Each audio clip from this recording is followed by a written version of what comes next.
It's been more than 9 years since Sabir and Neda Siddiqui's baby daughter, Rehma, died, leading to a murder case that gained national attention. But all this time later, they're still searching for answers. Rehma was with her nanny, Aisling Brady McCarthy, when she was found unresponsive on her first birthday. Her brain swollen, blood pooled behind her eyes. A few days later, she died. Her nanny, McCarthy, was immediately detained and then charged with murder after the medical examiner, Catherine Lindstrom, ruled Rehma died from blunt force trauma, shaken baby syndrome. But just a few weeks before the case was about to go to trial, Lindstrom changed her ruling, saying a brain bleed of unknown cause might have led to Rehma's death. The murder charges against McCarthy were dropped and she was deported to Ireland. But the mystery of what actually caused Rehma's death has never been solved. And that's why her parents have spent the past few years advocating for the passage of a bill that would place more scrutiny on medical examiners who perform autopsies on children under the age of 2. Rehma's father, Sabir, joins me now. I really appreciate your time. Thanks so much for having me, being Jim. here.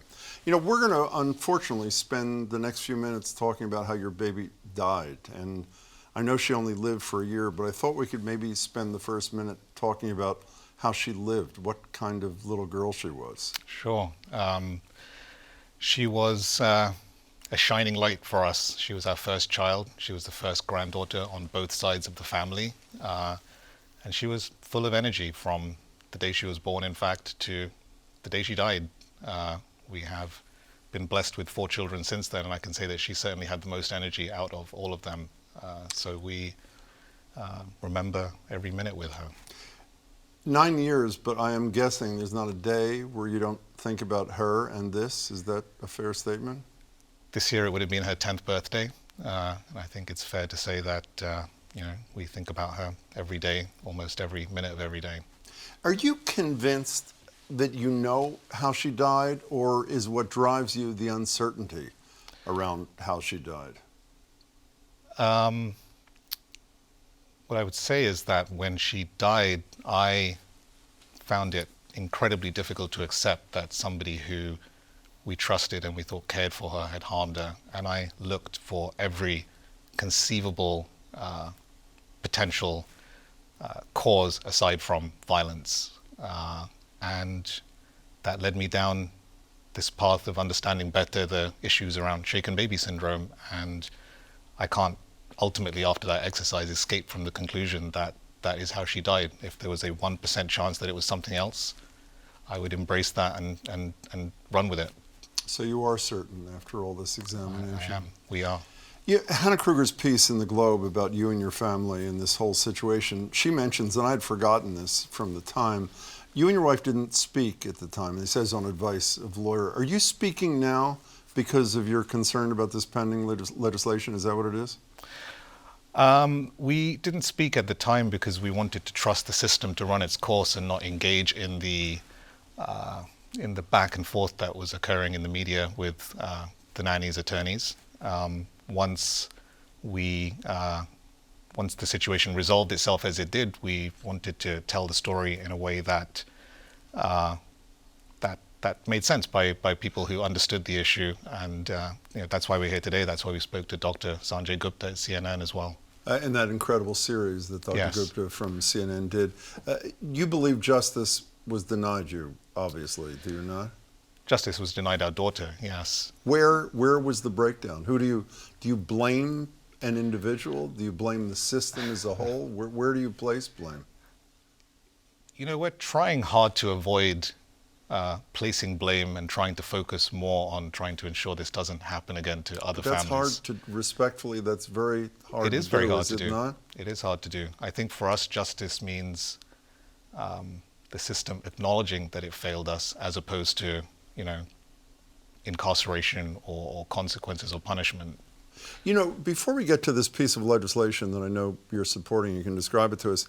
In the Globe story, at one point you referred to Aisling by the name Ash. Yes. Which is a very personal, Yes. almost warm kind of thing. And I know you entrusted your baby to her. Yes. How do you feel about this woman? We don't think about her now. You don't think about her? That there's no benefit to that at this point.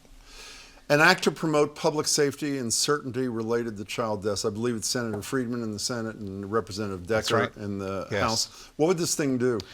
It's very simple legislation. The goal of this legislation is simply to ask the chief medical examiner to review and approve the findings of the death of any child at the age of 2 or under, and if there's a revision, such as there was in our case, that is also reviewed and approved by the chief. So it's just oversight. It's just oversight. So there's this second sign-off, a sort of Correct. a fail-safe Exactly. kind of thing. So it's not just one individual making a A decision. quality control mechanism, if you will. You know, I asked my coworkers to, because I'm fairly good at understanding both sides of an issue, even if I don't agree with one side. I couldn't come up with any reason why this would not pass in a nanosecond. And I understand, and correct me if I'm wrong, the chief medical examiner thought it was unnecessary and too much time.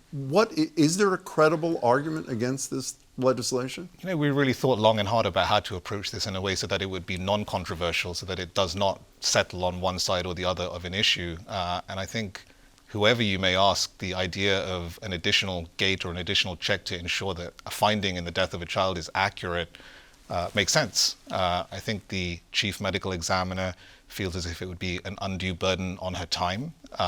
But I think given the fact that we're thankfully talking about a small number of cases every year, I think that argument rings a bit hollow. I know you say you don't want to place blame. When you hear the chief medical examiner say, would it be what, an inappropriate, was that the adjective, burden on her time? There have been various adjectives, What's but yeah. What's your reaction to hearing that? It stings. I mean, it does sting. I think to say that it would be an inappropriate use of time to make sure that the cause of death of a child is accurately determined is disrespectful to the dead child, to the parents, and to society. I mean, we should value our children, and when they die, we should try and understand why they died. You have 4 other kids. Yes. All single digits, yes? So Yes. all quite 4 under 8, yes. young. In the Kruger story in the Globe, it mentioned that I guess when one of your kids was 6, I don't know how recently it was, a classmate said that his sister was killed. That's right. What do you say to these kids about what happened to what would have been their older sister? You know, we're still trying to figure that out. She is a part of their lives. We've made sure they know about the fact that they have a sister, and we have told the older ones that she was very sick in hospital and she passed away. But to be honest, we haven't really found the right way to tell them that their daughter was that our daughter or their sister was murdered, and that's a very difficult conversation we still haven't figured out yet. You know, I've been fortunate enough to have people like you sit across from me over the years who have suffered an unimaginable loss and have decided to try to do something constructive with it so that similar things don't happen again. But when I didn't meet you till a few minutes ago. I've read about you, obviously. When I was thinking about you and this legislation you're trying to advance it, you have to revisit the pain that you and your family suffered every time, with every legislator in every interview. Was there a point at which you weighed both sides of that, meaning as much as you wanted to make sure there was justice and accountability in future horrors, which obviously we hope don't happen, but will, against the notion that I just don't want to have to revisit this pain all the time? Was that a calculation you had to make? There are times where it can get overwhelming, but that said, you know, we live with it every day.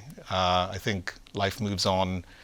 We have a beautiful family. We've been blessed with everything, you know, after Rehma passed away. But this stays with us. This is with us every day. We think about her every day, and the loose thread that still seems to remain. I think that the way for us to try and close that off is to try and do something that prevents this from happening again, and that's what drives us. And if people at home want to do something themselves, call their legislator and say they'd like to see this legislation moved. Absolutely, yes. Sabir, thank you very much for your time, and I wish you a lot of luck in your search. Appreciate it. I appreciate it. Thank you, Jim. Thank you.